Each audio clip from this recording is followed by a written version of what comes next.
¿De dónde procede la expresión mantenerse en sus 13? Es decir, negarse o abandonar una opinión u opinión.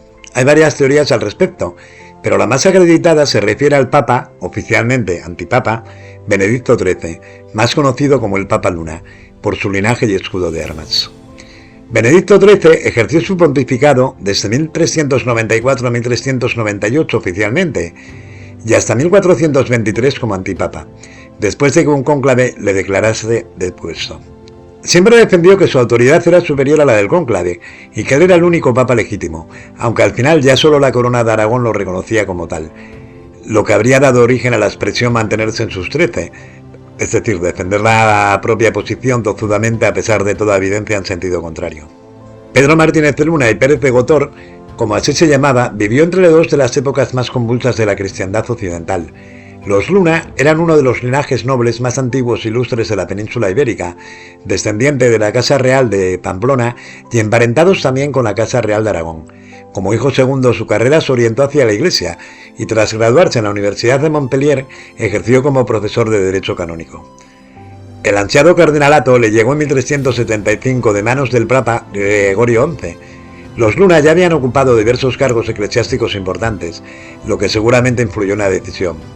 Pedro pasó a formar parte de la curia pontificia como juez comisario. Eran los últimos años del papado de Aviñón, y sus misiones le permitieron conocer a personajes que pasarían a la historia de la Iglesia, como la futura Santa Catalina de Siena. Fue uno de los cardenales que acompañaron al Papa Gregorio en su solemne regreso a Roma en 1377, que ponía fin a casi 70 años de división de la Iglesia Católica. Gregorio XI murió al año siguiente y el cónclave del que formaba parte el cardenal de Luna se reunió para decidir su sucesor. Para evitar la elección de un nuevo papa francés, se optó por Bartolomeo Prignano, arzobispo de Bari, que subió al solio pontificio con el nombre de Urbano VI. Pero este papa pronto demostró tener demasiada iniciativa para el gusto de los cardenales. Les reprochaba la vida licenciosa que llevaban, les trataba con desprecio si no aprobaba sus medidas y se entrometía en los asuntos políticos de los estados vecinos, amenazando por ejemplo a la reina Juana de Nápoles con hacerla encerrar en un convento si no pagaba sus deudas con el papado. Por lo que los cardenales suponían que este papa era un peligro para la seguridad de los estados pontificios. En verano del año 1378, la mayoría de los cardenales de la curia se reunieron en Anagni, ciudad cercana a Roma que fue escenario de alguno de los episodios más convulsos de la historia del papado. Allí declararon nula la elección de Urbano VI, puesto que se había hecho en medio de un clima de crispación en Roma y por lo tanto podía considerarse que había sido obtenida con violencia. En su lugar fue elegido el papa francés Roberto de Ginebra, que tomó el nombre de Clemento VII. Pero Urbano se negó a renunciar, dando inicio a una nueva división que duraría otros 40 años y sería conocido como el Cisma de Occidente. Aunque en aquel momento la mayoría de Europa reconocía a Clemente como el papa legítimo, su elección no fue válida según el derecho canónico y por lo tanto es considerado como un antipapa. Pedro de Luna fue uno de los hombres de confianza del antipapa Clemente en los 16 años que duró su pontificado. No resulta extraño, pues, que fuese elegido como su sucesor en 1394, con una apabullante mayoría de 20 votos sobre 21, tomando el nombre de Benedicto XIII. Al igual que con Clemente VII, su elección no se consideró válida en Roma. Benedicto no gozó del mismo apoyo que habían tenido sus predecesores. Francia había apoyado con anterioridad a los antipapas porque siendo franceses podían resultar útiles políticamente.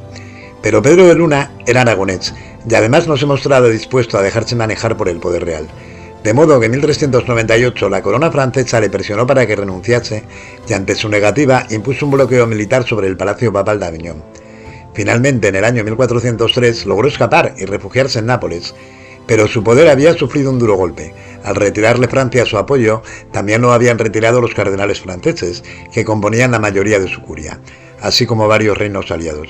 Solamente le restaba el apoyo de 5 cardenales y de las coronas de Aragón, Castilla, Escocia y Sicilia. La situación se complicó todavía más en el año 1409, cuando un concilio celebrado en Pisa dictaminó la destitución de los 2 papas, el oficial Gregorio XII y de Benedicto XIII, y proclamó uno nuevo, Alejandro V. Sin embargo, ninguno de los anteriores quiso renunciar, y la Iglesia se encontró con 3 pontífices que proclamaban su legitimidad. Finalmente, el rey Segismundo de Hungría, que había reclamado sus derechos como rey de los romanos, el antiguo título de los reyes lombardos al norte de Italia, tomó cartas en el asunto y convocó un nuevo concilio en Constanza. El concilio de Constanza duró 4 años y trató entre otros asuntos la reunificación de la Iglesia Católica. Con ese fin ratificó la destitución de Benedicto XIII. Gregorio XII, por su parte, renunció en favor de la unificación de la Iglesia y se declaró a Martín V como Papa único. El Papa Luna se negó a aceptar el veredicto y siguió defendiendo su legitimidad hasta el final de su vida, pero la decisión del Concilio de Constanza barrió los últimos apoyos que le quedaban. Alfonso V de Aragón lo acogió en su reino y le mantuvo bajo su protección debido a la importancia política que tenían los Luna para la corona. El rey puso a su disposición el castillo de Peñíscola, en el Reino de Valencia, una antigua fortaleza templaria donde vivió hasta su muerte en 1423, y en la que incluso instaló su propia corte papal, aunque no fuese reconocida por nadie. Solo su sucesor, el antipapa Clemente VIII, aceptó renunciar a su legitimidad en 1429, poniendo así fin oficialmente al Gran Cisma de Occidente.